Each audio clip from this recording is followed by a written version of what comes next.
Hello, everybody. We are just going to wait for a few more seconds as people are joining, and we will soon get underway.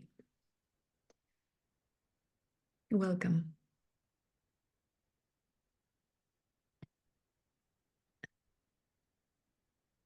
Just a few more seconds. Okay, I think we will start. Welcome to this in-session talk, Design for Global Healthcare. We have over 140 guests from 25 countries joining us today. Before I introduce you to our esteemed guests, please allow me to cover a few housekeeping items. Today's conversation will be recorded, and we'll be able to share the recording of the session at some point next week on our website. We aim to have a very interactive session, and we invite you to ask questions by using the Q&A button. You can upvote any questions that you would like for the panel to answer, and we will try to get through as many questions as we can. Please use the chat button only if you have any technical difficulties regarding the webinar. Please join me in welcoming Corrine, Debra, Shefali, and Nadia. I'm going to hand you over to Nadia, who's going to start this conversation. Thank you. Thank you very much, Jo, and thanks very much everyone for joining us. We have three designer pioneers here with us today who are taking on a huge health challenge of using design to address the early detection of the most commonly diagnosed cancer in the world, breast cancer. And I'm hoping that we're going to have a really good discussion and that we're going to be able to involve you, our audience, in that discussion through the Q&A button. So please allow me first to introduce our three guests. Our first guest is Dr. Corrine Ellsworth-Beaumont. She's a designer who specializes in topics that are difficult to communicate. And she's founder and CEO of Know Your Lemons, and honoree of the award-winning foundation winning the internet's highest honor, the Webby Award. And more recently, she's been involved in setting up additional health, such as Dandelion Health. Corrine was an academic for many years, lecturing on design, business, and entrepreneurship, and her PhD is in design thinking in healthcare. Welcome, Corrine. Also joining us are Debra, Babalola, and Shefali, Bohra. Debra has a first-class honours degree in design from Leeds University, and she then followed that with a double master's in innovation design engineering from the RCA and Imperial College. And Shefali has a first degree in design from the National Institute of Design in Ahmedabad, India, and then again followed it with a double master's in innovation design engineering from the RCA and Imperial. Both Debra and Shefali are also award-winning designers, most recently winning Cancer Research's Horizons Startup of the Year award and also a James Dyson Award. So welcome, ladies, and thank you for joining us today. Thank you. So glad to be here, Nadia. Great, thank you. Corrine, if I could start with you, I would love it if you could give our audience an introduction to Know Your Lemons and your journey.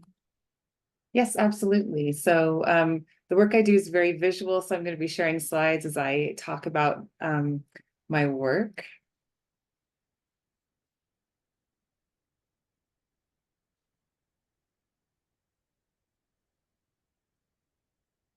So I love to start by asking the question, do you think an image can save lives from cancer? And I want you to think back to when you were in school and you were learning about health. How was it that you were taught about the body visually? Chances are you would have looked at images like this. I like to call these bodybuilder eunuchs. They have no female anatomy. And they really don't talk a lot about helping us understand women's health. As a result of us not necessarily knowing our bodies, not being taught a lot of these things, we run into problems when it comes to breast cancer. So I'm going to show you what the survival rates look like when things are caught early and caught late. So for women, we usually don't learn anything about breast until we face a problem with it. So this is the 5-year survival rate for breast cancer found at different stages. So you can see stage 1, that's 99%. But when it gets to stage 4, that's when it has left the breast and gone to other parts of the body. That's when survival rates are incredibly low. So my work with the Know Your Lemons Foundation that I founded was to use design to make it easier to communicate and educate about breast health, so that way we can increase more people getting diagnosed in earlier stages. So as part of my PhD research, I looked at what were the barriers for people being able to understand basic breast health concepts. So taboo was a major one, and this was me looking at things globally, but these factors exist everywhere. So, you know, being able to show breasts would make it really difficult visually to engage with people because of censorship issues. The other one is fear. People don't like to talk about cancer. It's a topic that they typically avoid. And the third one is time. There are so many demands on our time. There are so many messages that we are exposed to on a daily basis, and deciding which one we pay attention to. You know, usually health messages don't make the top of the list. So I'm going to do a little experiment with everyone right now. I'm going to flash something on the screen, and I want you to tell me which one you notice. Okay. Okay, so that wasn't very long. That was about 0.7 seconds. Meta did some research, and they found that we decide whether or not a message is worth engaging in 0.7 seconds. So in that 0.7 seconds, you might have noticed a girl and her dog, and that's it. But if I go back and you look at the text description of it, so both of these messages are the same. The visual is going to be something that we can grab onto in 0.7 seconds and decide to engage with the image further. In 0.7 seconds, we just see a mess of words. And that's how a lot of breast health information is communicated, is through text.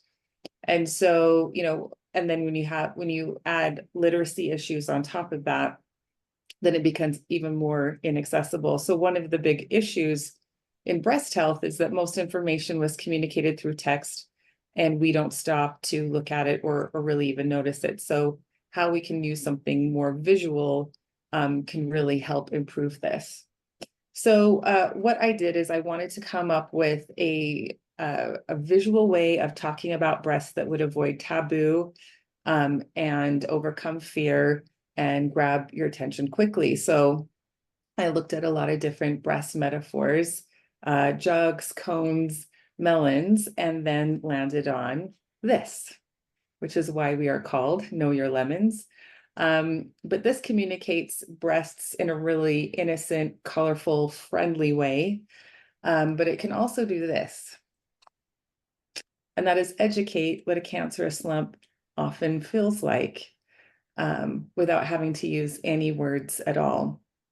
So being able to use breasts as this visual metaphor can make it really easy to not only bring up the subject to start the conversation, but also give specific information such as what a cancerous lump often feels like. But it can also teach about breast anatomy. So if you look here at the similarities between lemons and diagram of the breast, it's actually pretty remarkably similar. So I also designed a way of using a lemon to explain breast anatomy and what normal lumps like lymph nodes and milk lobes feel like compared to a cancerous lump, because breast anatomy is lumpy. So it can be a really confusing message to say, look for a lump, and then to do a self-exam and fill lots of lumps and then not be able to understand those lumps in context. So but that's not all that's needed to educate about breast cancer. It's not just about lumps. There's actually 12 signs of breast cancer. And this is the image that we're most known for This was an image that I developed initially in 2001, over 20 years ago. And then when I moved to the UK to get my PhD, I did a lot of research on this in improving the image, learning how different visuals were communicating to people, and then making adjustments to the visuals based on that. And then in 2017, the image went viral online, and there was a lot of public comment on it as well, which helped to refine the visuals in just really subtle ways, to make sure they were communicating the absolute best that they could. So this image is responsible for saving many people's lives. By being able to look at this image in, about 30 seconds, people can be educated on what the symptoms are. It's prompted many women to go to their doctor to say, I've noticed something that needs to be looked at, and I won't leave until you refer me for a test. I'd love to share a story with you about Dawn. I'm going to stop sharing for a second because I do not think I shared my screen with sound and video optimized. So there we go. Okay. So today, the Know Your Limits campaign has reached 1.85 billion people in 40 languages, which is really exciting. And all of this is due to good design. It's because this image of lemons is so interesting and shareable. So many people have shared it that it's made it really easy for us to get the message out without having to rely on an advertising budget. So this is Dawn from Wales, and this is her experience with the campaign that I wanted to share with you. If I'd have seen that poster in my GP clinic when I was waiting to be seen, I know I had things that I didn't know were signs of breast cancer: a lump in my breast, a lump under my armpit, raised vein, thickening of breast, and also redness and swelling. If I'd have known at the time that all these other things that I was demonstrating at the time were symptoms of breast cancer, I would not have left that GP surgery. I absolutely would have fought my ground and said, I need to be referred. I want to see someone tomorrow. There aren't 4 or 5 signs of breast cancer. There's 12. 12 signs of breast cancer. You ask any woman out there to name 12, they won't. They can't. Why not? To me, it's ludicrous that we don't understand it or know it. And this is why, for me, it's about empowering women to understand what these symptoms can be and what these, visual signs are. So before Dawn, if I'd have seen that poster in my GP, before Dawn graduated this life, she educated over 5,000 people in person, and several women have said it's because of her sharing this message that their lives were saved. I have a couple other pictures I want to show you, and then I'll wrap up. And that is, we've got, it's not just about helping people to get diagnosed earlier with breast cancer. It's also about helping people who are diagnosed. So that's a new project that I'm working on, called the Dandelion Toolkit, that uses visuals to make it easier for the healthcare team to communicate the treatment plan and what their options are and how the cancer is working in their body. So let me.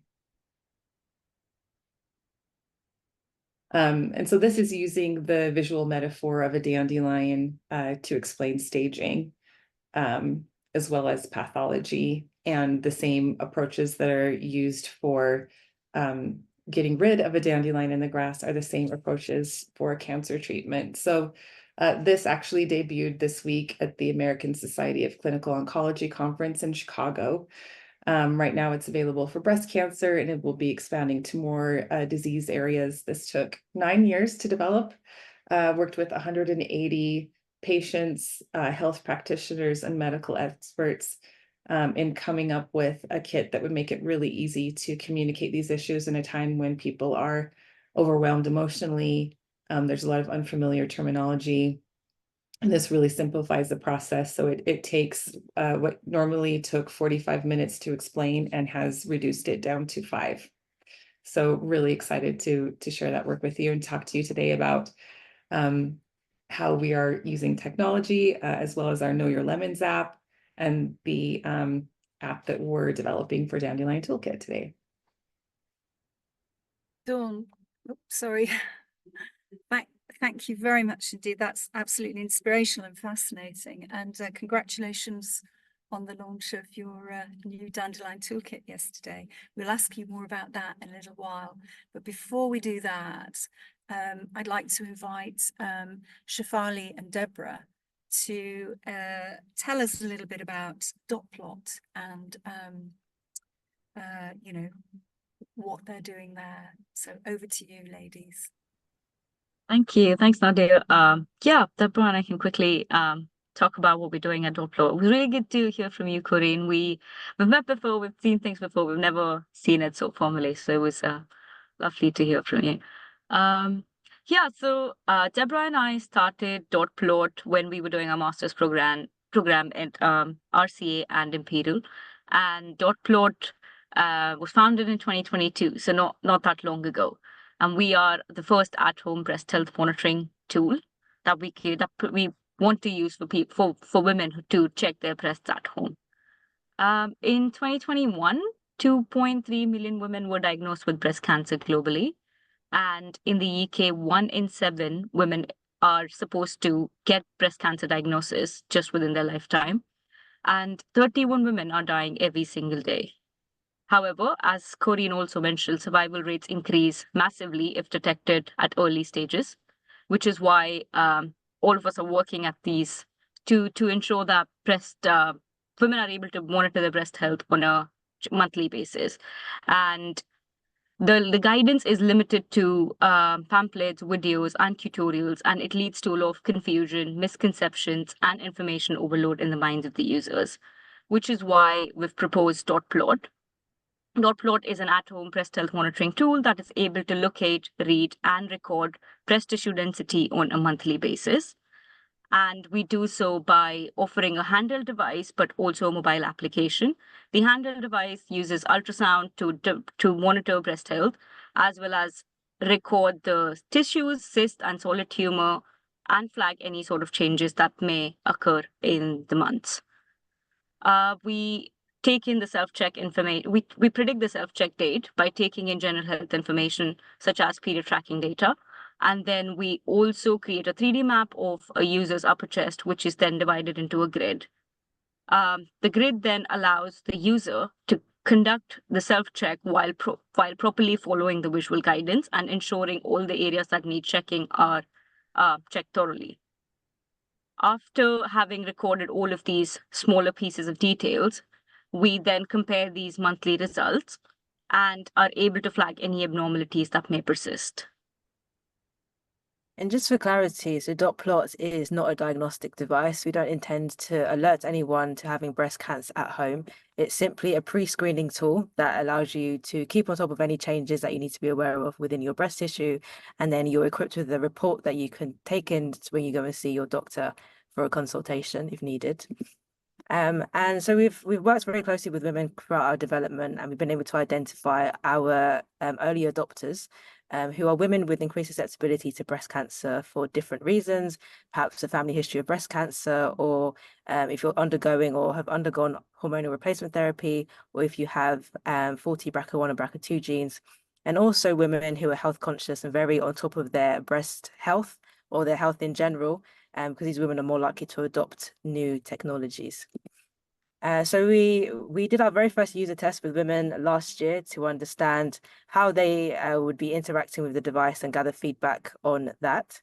And we also did about 4 co-creation workshops with women who have experienced breast cancer before to understand what their specific needs would be from our device, and to also pinpoint what type of users they would be of Dotplot and where they would kind of play in our journey. So we started off with just the 2 of us after our masters, but we've since been growing our team to cover software and electronics engineering and medical engineering and app development. So it's been very exciting. And we've also built a great group of advisors throughout our development as well. That's just a quick intro to us. We'd love to engage with you more, so do feel free to reach out. Thank you. Great. Thank you very much, ladies, again.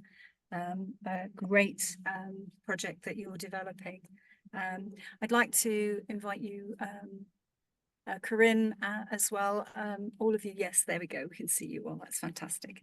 Right, so let's have a chat. Well, first of all, congratulations to all of you on what you're doing. It's, you know, as a woman myself, I think it's hugely exciting that there are solutions out there to help, because as you've all correctly identified, we all don't know what we're looking for, and you're providing a solution to that.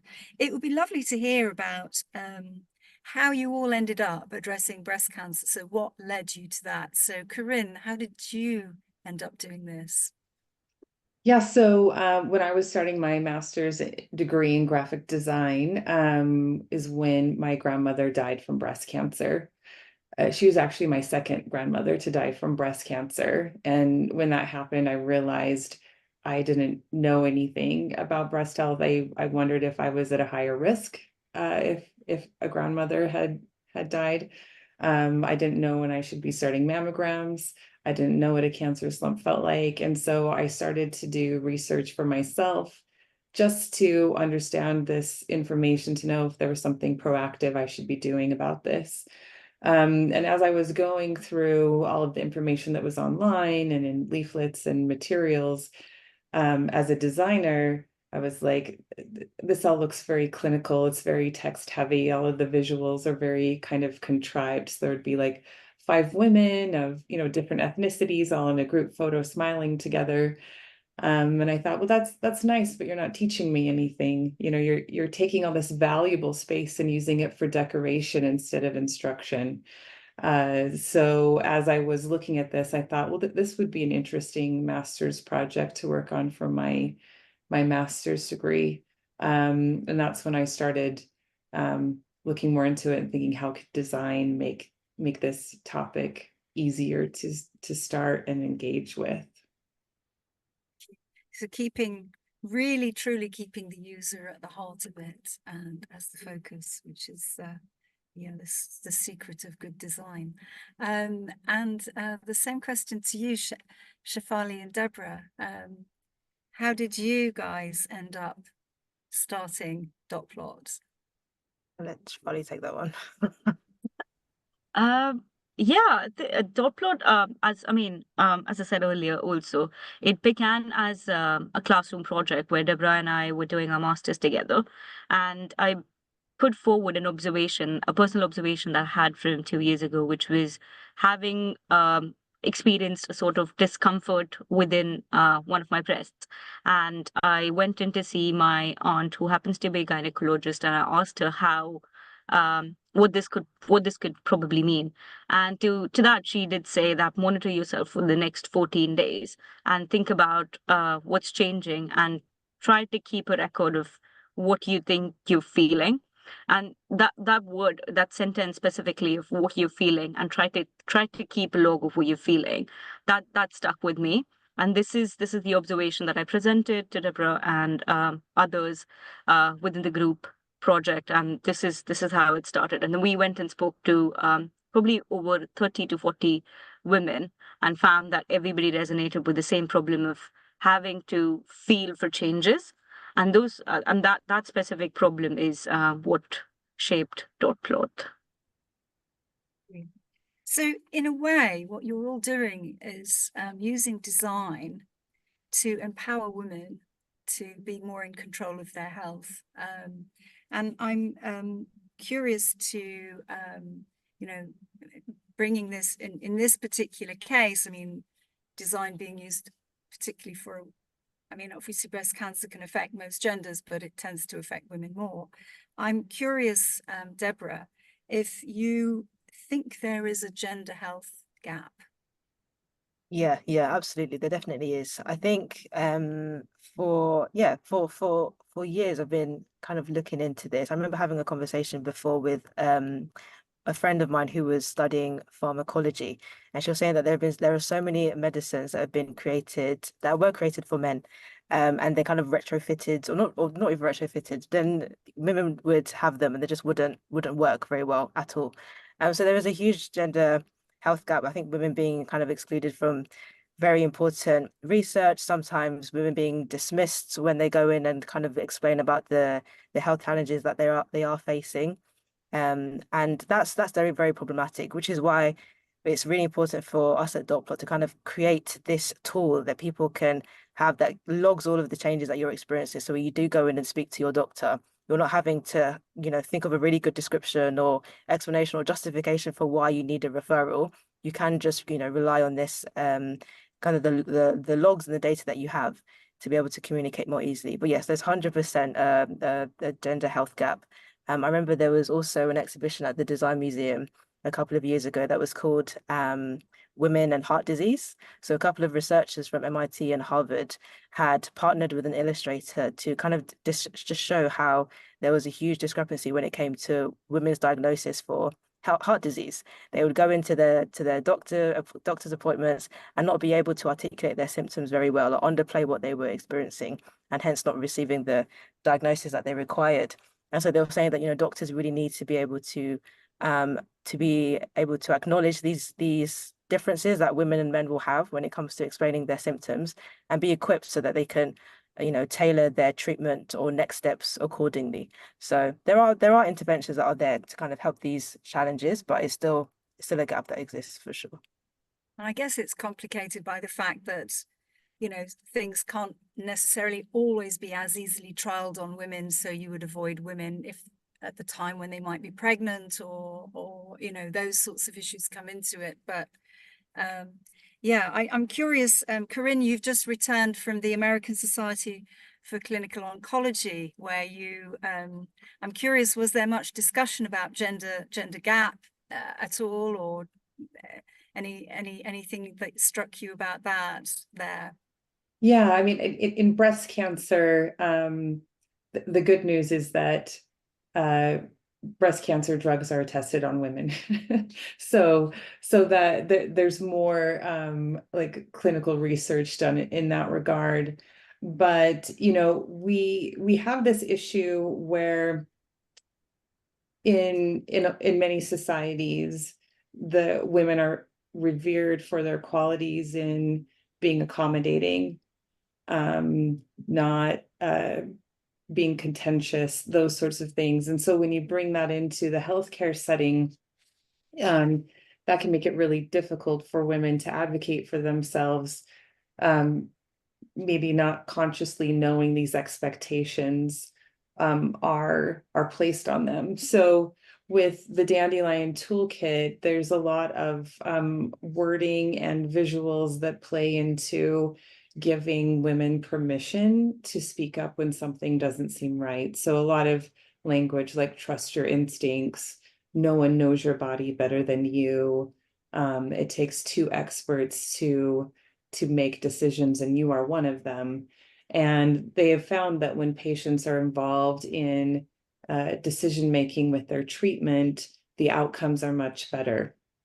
And so we're shifting from this model of the doctor knows best and the patient is this passive participant to, well, now if we can communicate and educate in the right way so patients know how to participate in these conversations, then they're going to be much more empowered to communicate what they're experiencing and make sure that the care is tailored to them. So in healthcare, there's a term called precision medicine, where they are really looking at a molecular level, the differences in everyone's types of cancer and their subtypes and those sorts of things. That's really helping to make sure that people are getting treatment that applies specifically to molecularly how their cancer works.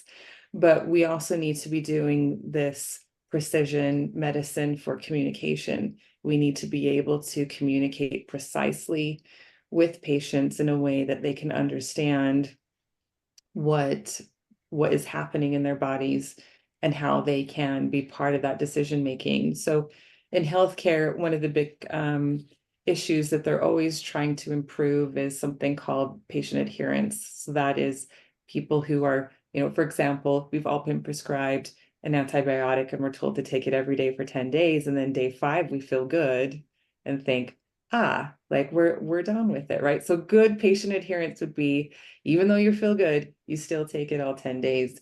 In cancer, patient adherence can be really tricky because you might not be feeling very well the more you take this medication, but knowing that maybe that will be temporary, or understanding you're actually responding in a way that's not typical, all requires good communication to help patients with that adherence. They're also working on things like precision dosing, because not every dose is going to work for every person, and they're learning more molecularly about that. So again, all of that's going to depend on good communication. So the science is, we're really expanding and learning a lot about the body and all of that. But if there's not a way to communicate it with the patient, who's the one who's deciding to take the pill or showing up for their appointments or being able to communicate their symptoms well, then we're not going to see the improvement that could be there if we did have the good communication in place. So, I mean, it's really interesting.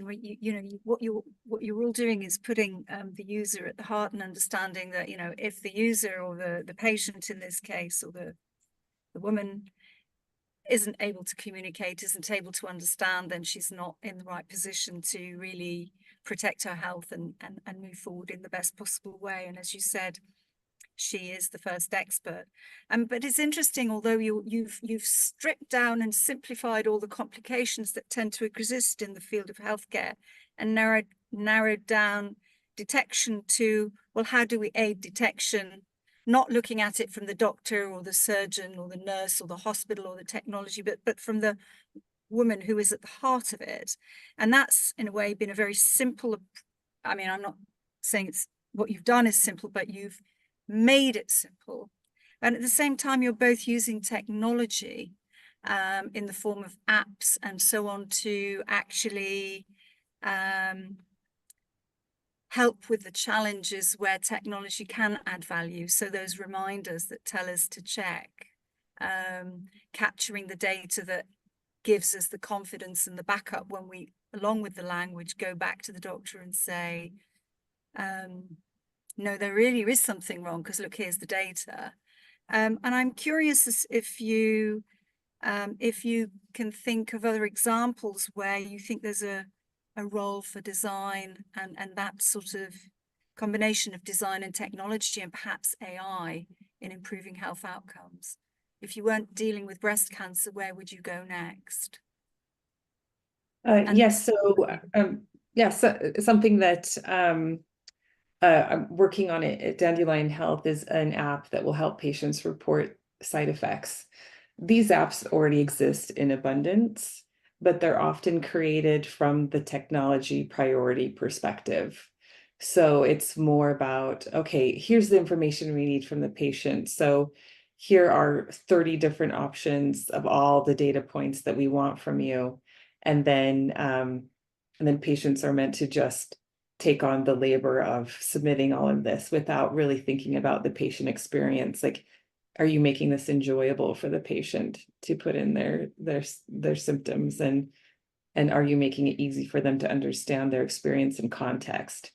So much of communication is about understanding where you are in context.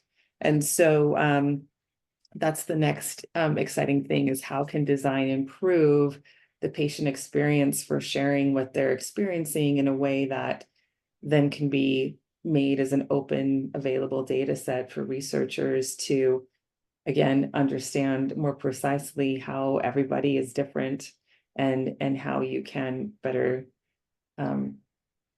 provide for and care for people in different situations.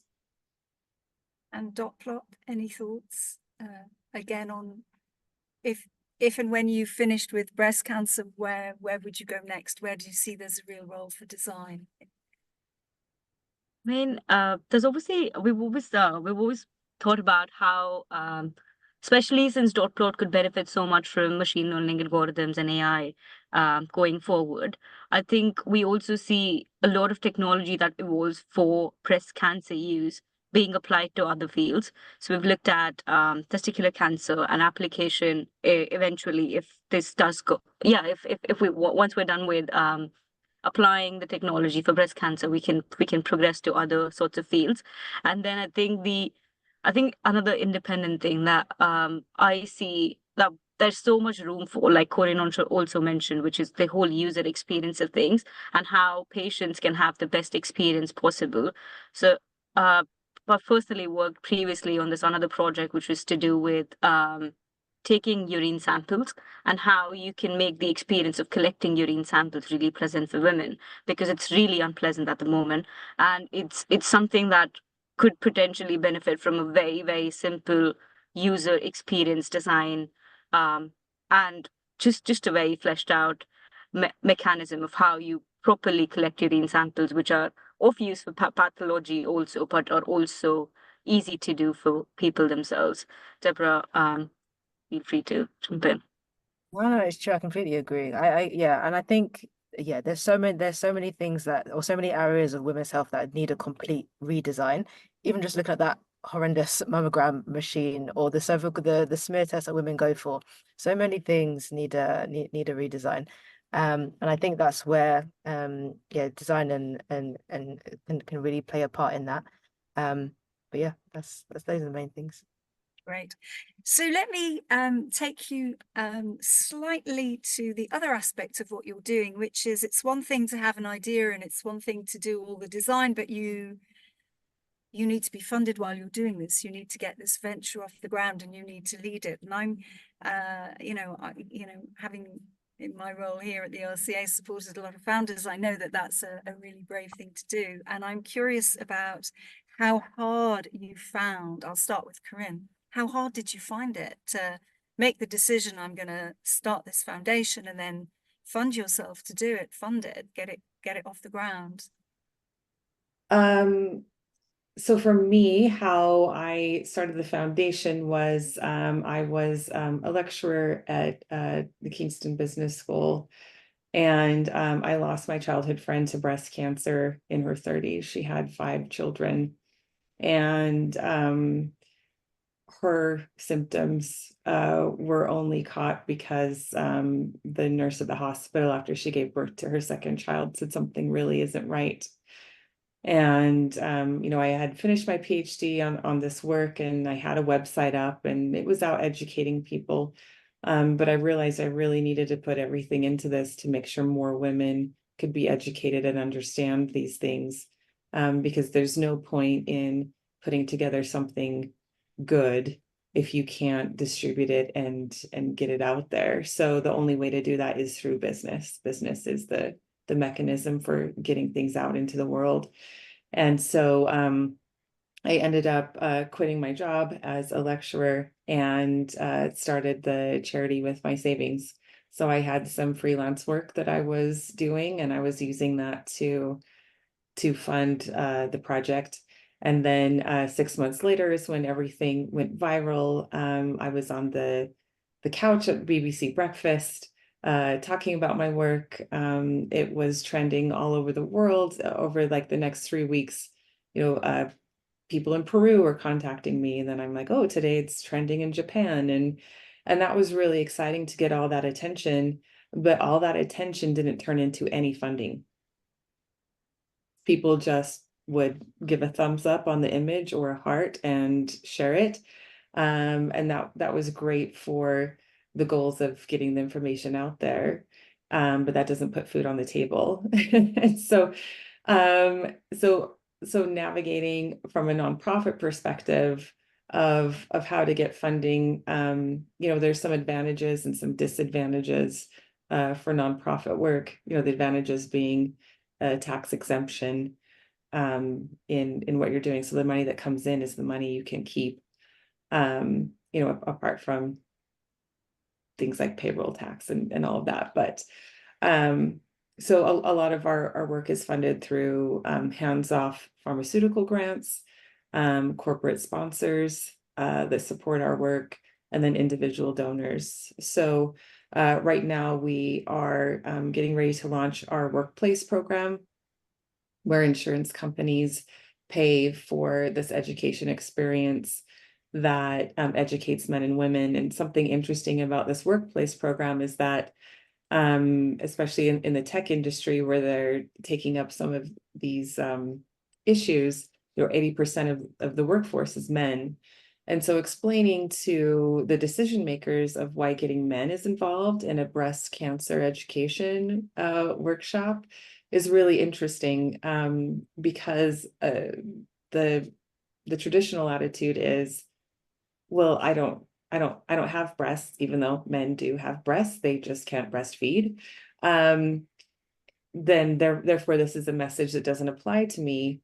But if the health of your spouse or your mother or your children is important to you, then this absolutely is something that could impact you. You could help, your partner realize that they have a symptom of breast cancer. You can encourage them to make sure they're getting screened. You can talk to each other about your family health history to see if maybe you have some additional risk factors, and maybe genetic testing would be good for you. But this idea of let women take care of their own problems is very old-fashioned. And it takes all of us to combat this horrible disease. And so when men and women join forces to come together to educate, to be aware, to champion each other, then that's when we're going to see a big change in mammogram attendance rates, people feeling confident to go to the doctor, getting those reminders. We know that women often are the caregivers in the home, and they're the ones setting everyone else's medical appointments, and they can tend to put themselves last on that list of priorities. But if you have other family members, like a son or a spouse or somebody saying, I also think that it's important. So we're also making our content available in schools, and students have the assignment to go home, start this conversation with their family about health history, and ask if their mother is getting their mammograms. And that's far more convincing to have a teenage son or daughter come home to say, why aren't you getting your mammogram? This is important. Your health is important to me, than any campaign we can put on a billboard. So one example, so we use examples with the schools program. We start off by talking about Taylor Swift. And we say, how did Taylor Swift's mom get diagnosed from breast cancer? And the answer is, her and her brother said, we want you to be screened. And that's when it was found. We talk. Oh, we've lost you. Oh, sorry. Can you hear me now? Okay. Yeah. And then we talk about Beyonce and her dad, and we say, which of these two people have had breast cancer? And the answer is Beyonce's dad. And then we talk about Cristiano Ronaldo, and we say, how many times has Cristiano Ronaldo's mom had breast cancer? And the answer is twice. And so we're showing that this is an issue that, through these well-known examples, can really impact anybody. And you might be supporting your mother one day, or, your father, or, so we talk about genetics and things like that. So it's really understanding, let's move away from this attitude of, oh, it's not my issue.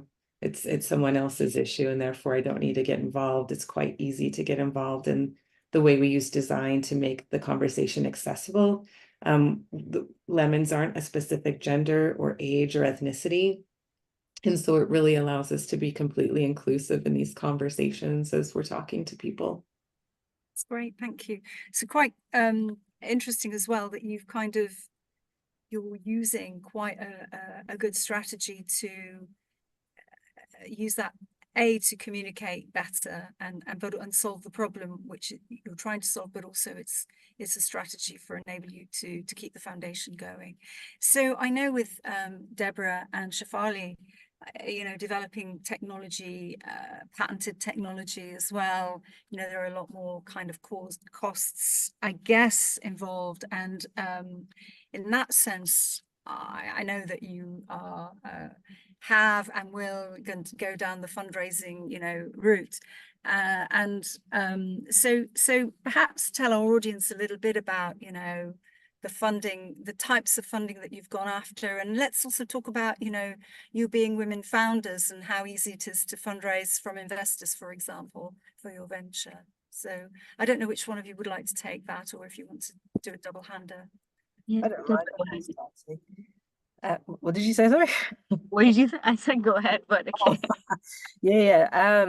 No, to be honest, the very first cash injection came from a competition that we put Dotplot in for. So it's been mixed throughout our development. It's been a mix of like competitions, grants, and just like small private funding. So the first thing we did was to put it in for a competition called the Venture Catalyst Challenge that was at Imperial College. And to be honest, we weren't convinced about Dotplot's commerciality or anything like that. But that was really great for kind of building the basics, or building our knowledge of the basics of building a business. So that covered all the fundamentals, and then from there, we ended up winning it, which was great. Got about £30,000 from that, and so from there, it really got things off of the ground. So we were able to go full time on it in July 2022. And then from there, we started applying for more grants for specific areas of our project. So what we did was kind of divide it into different milestones, and then find funding to be able to fund those milestones. That's kind of how we've done it. So like up to date. And those have been really fantastic for giving us structure. I think one thing that grants can really do is to help you kind of pace yourself throughout the startup development, because it's really easy for you to be focused on the end goal of getting this into users' hands, but being really overwhelmed by what it's going to take to get there. So grants can really help to kind of break up your milestones and tick them off as you go. So those have been fantastic. And now, yeah, like you mentioned, we're trying to gear up towards the bigger cash injections so that we can be funded for a longer period of time, say 12 to 18 months, and then kind of work through that runway. But it's been a mix at Dotplot, which has been great. So we've been able to see how like the impact of different types of funding and how to manage them. But it's been good for just building up our like project management skills as well alongside that. But yeah, if you want to touch on what it's like to be female founders, but Shef and I were speaking about this, it's been good. I think why we think it's been good is also because honestly, operating out of the Innovation RCA and just being under the guidance of really good leaders, it helps you build narratives that you can stand that can stand through any sort of biases that people might have in an investor's room. So that I think that's been really good. And I think one thing that I would also want to touch upon is the patent support, because the technology is so new and so novel. The patent support program was the one that boosted initially, in order to be able to talk about Dotplot on a more open basis and put an advert out there, go shout about it in any sort of PR agency or like even BBC and stuff. So I think that's also been a really crucial tick box for us. And to continue, and now also we've understood what having a patent and freedom to operate means. And even today, we're still building on filing new patents and making sure that we have that freedom to operate. That also gives you more credibility in front of investors, become more investor ready, and get a better position in the market. So yeah. And I'm curious. Thank you both. I'm curious. I've seen a shift in the last, I would say, perhaps 2 to 3 years, of there starting to be more women investors around, which certainly was not the case. I mean, I've been investing for 15 years or more, and really most investors were men. And there is a huge amount of data to show that, unfortunately, the record has been that men tend to invest in men, and when they do invest in women, they invest smaller amounts of money at lower valuations. So it's kind of been a slightly unbalanced playing field. And I don't know if you've encountered a more because I know, although you may not necessarily be fundraising at the moment, you obviously, as founders, you're always talking to investors because you're wanting to understand their needs, so that when you do your next fundraise, you know what you're aiming for. Have you found that there are more women investors and that they're more open to what you're talking about. Shefali. Yeah, so I guess in terms of the number of investors and the number of VCs so we've spoken to, it's been I would say we've spoken to more male investors, so more men as investors. We've definitely spoken to more of them and lesser female investors. But I guess one thing that we haven't come across is I guess lower valuations, because maybe we haven't reached a point of talking about valuation in these conversations yet. And I think the second bit is we found that resonance with the idea of Dotplot has been similar from both the categories, and the questions we've faced from investors have been similar from both men and women. Reason being, I guess, a few things that we are undergoing are like prototype development, getting to the stage of MVP, getting some clinical data in. So I think most of the conversations have only been about those topics so far, and obviously the commercial side of things and the validation, if we've gathered enough or not. So I guess these are the activities that we've received as something that we need to tick off before we do a pre-seed fundraising round. So in terms of that, I don't think we've not received any sort of a bias or encountered any bias so far. Yeah, good. Great. Thank you. And I'm going to ask, I'm going to pick out some questions from our audience now. I don't know whether, Joe, whether you can help me a little bit with this, but... Of course. Thank you, Nadia. We have a question that is for the whole panel. First for Corrine. The question is from Mira. Do you think there are other cancers that could benefit from metaphorical representation similarly to the way breast cancer and lemons work so well together? And the second part that is for Debra and Shefali. How did Dotplot evolve from a classroom project to a company, and how was the process of creating a prototype, and what kind of limitation challenges did you face along the way? Thank you. Thank you. There are definitely other cancers that could benefit from metaphorical representations. I've had many requests from other people to do things for prostate cancer, etc. I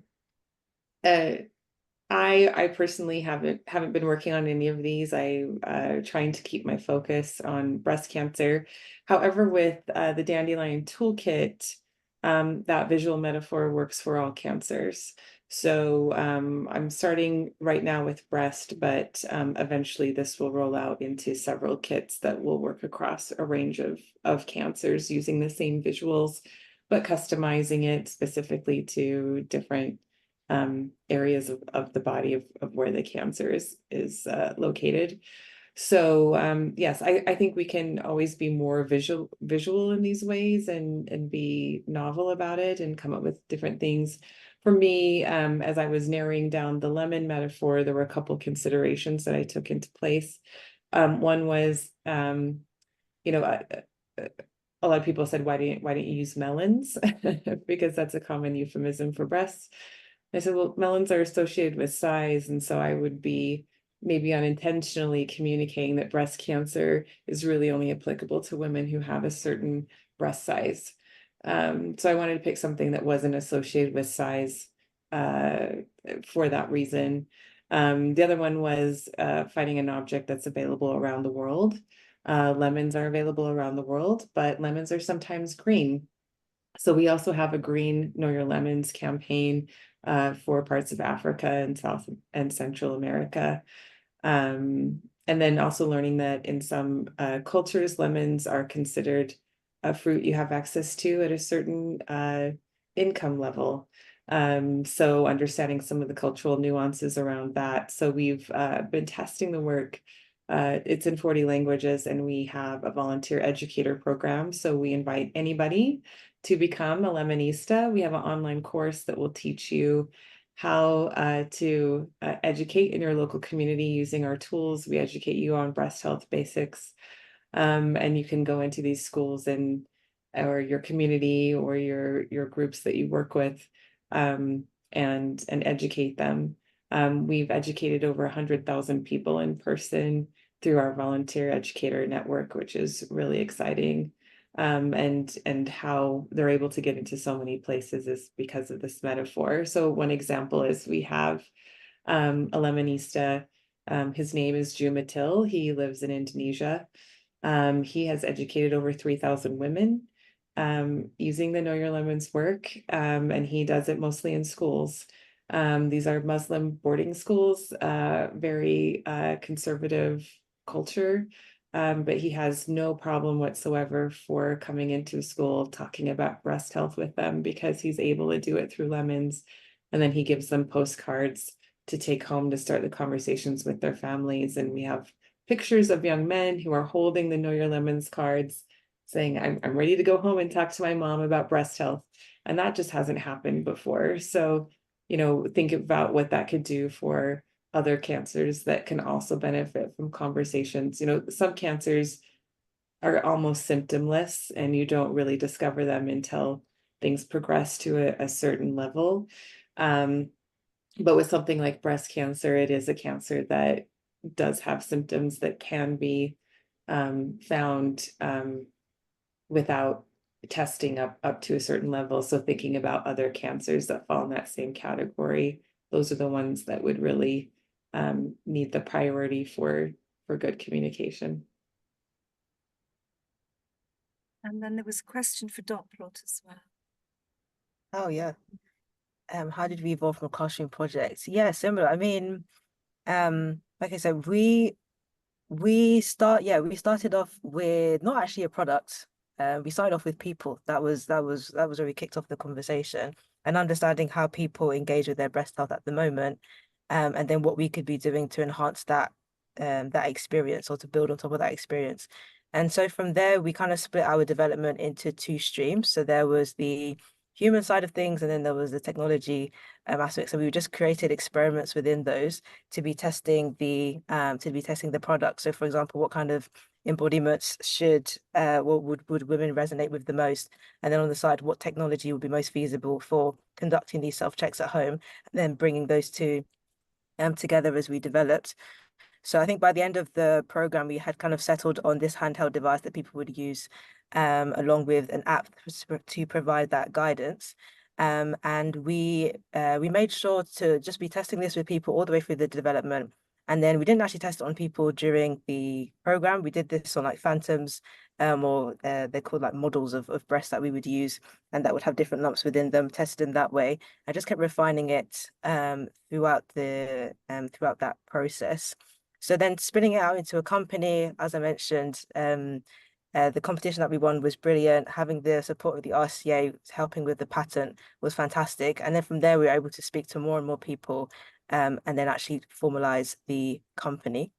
I can't remember what the rest of the question was, but Chef can jump in if I've missed anything. But yeah, that was kind of the main process of turning it from classroom to business. Yeah, just the other part of the question was, what are the limitations and challenges that we've faced along the way? So, I mean, part of having a company is that you end up discovering limitations and challenges as you go along. So you discover as you develop, and you discover more challenges than the amount of duration you've had for development. So yeah, so it keeps going on and keeps building. And we're still, in terms of the prototype, we're still working on refining the prototype. We're still building it in-house. What we keep doing is we keep doing usability assessments. So we keep checking it with women, and take our device, have voluntary participants, give it to them, let them use it, get their feedback, and then utilize that feedback to feed into the prototype again, and then create the next prototype. So it's a very it's a very co-creational and participatory work that we do at Dotplot. We involve people from for any sort of decision that we make. Great, thank you. So there's quite a few questions, but I'm going to probably just pick two more, and maybe we can go over the time a little bit. I think it's fine, but one question is from Vamsi, and they're asking that a recent Harvard Business Review has talked about workplace abuse, and how it was noted that workplace abuse has the potential to cause cancer, showing that the human body is more of an organism than a machine. And it begs the question, they're saying, if we think about this aspect of human health and mental health, sorry,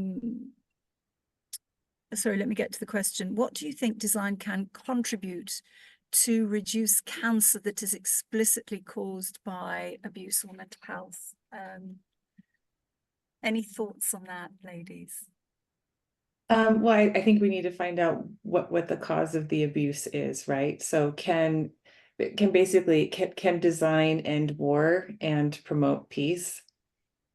Sure. Let's start with early childhood education. Let's start with social problems, right? There are definitely ways to do that. And they're going to vary as much as the people in the planet. So you know, if we could design something that would make people kinder to each other, more willing to communicate, those types of things, that the world would definitely be in a better place. Great. Shefali, any thoughts on that? Yeah, I guess another thing to add to workplaces, we see a lot of people, so what we've discovered through Dotplot is also that there are lots of employee benefit programs that usually end up giving more opportunity for people to use and harness mental well-being tools. So you can use those mental well-being tools, but how many people do end up using those mental well-being tools? So I guess promoting those mental well-being tools and using what's designed within the system also in order to keep on top of your own mental health. It could be one way of doing it. And I think the second way would probably be just being able to create a safe space for people to come and talk about things within your workplace is another way of, I guess, tackling that. But I'm not, I haven't come across this specific business review article yet, and I would love to read it. So I'm going to go back and Google this. Thank you. And then, Debra, I'm going to ask you a different question. So we have a question as well about the pandemic and whether design should be deployed more to look at developing the capacity of or redesigning the capacity of global health forces so that they're better prepared for future pandemics. So is there a role for design to help us prepare? That's an interesting one.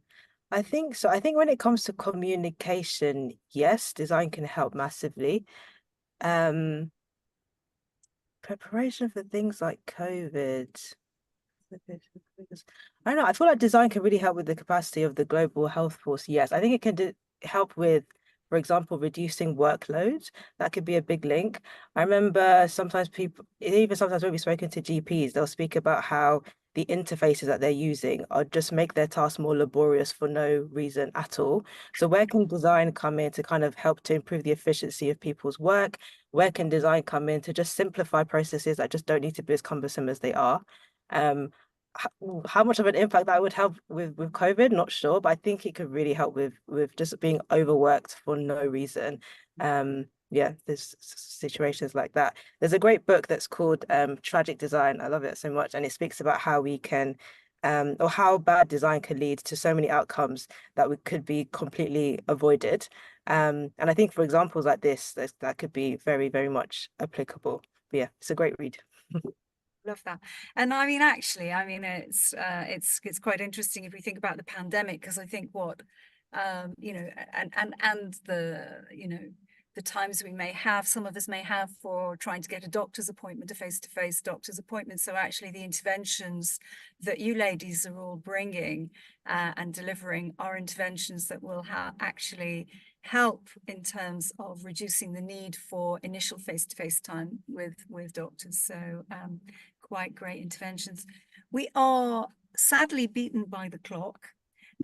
Before we go, I'm going to be a fairy and give you all one wish, which is that you can ask our audience, you can either make a wish of something that you would like, or something you would like from our audience. So I'll start with you, Debra. Oh, okay.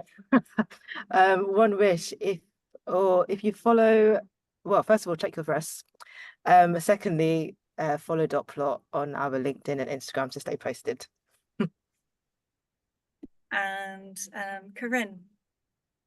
Yes, I would love it if everybody downloaded the Know Your Lemons app. It's free. It will help you do a screening assessment based on your risk factors, so you know when you should start getting mammograms. It teaches you how to do self-exam, and what to do if you notice something, how to start that conversation with your doctor, and what you can expect from the testing process. And then Shefali. I guess apart from what Debra's already asked for, which is a Dotplot, I would say, I guess start being more observant in your personal daily life. If you come across a nuance that you think is not designed well, maybe take it up and become an innovator and see if you can address it. Great. Well, ladies, thank you very, very much. I feel certain that your grandparents, your parents, your friends must all be so proud of you and what you're doing. And I salute you. Thank you very much for sharing with us today. Thank you very much to our audience. And I know Joe will want to say a few words about this being available on YouTube. So I'm going to hand over to Joe. Thank you. Thank you very much. Nadia, Corrine, Debra, Shefali, it was such a lovely conversation about a very interesting topic. I would also like to thank everyone who joined us for today's talk. We will share a link to the recording of the session at some point later on our website. I have to do another plug that Nadia will be co-convening an executive education masterclass in September, building a globally successful creative business. I'd like to thank everyone again for your time and have a wonderful rest of your day. Thank you very much. Goodbye.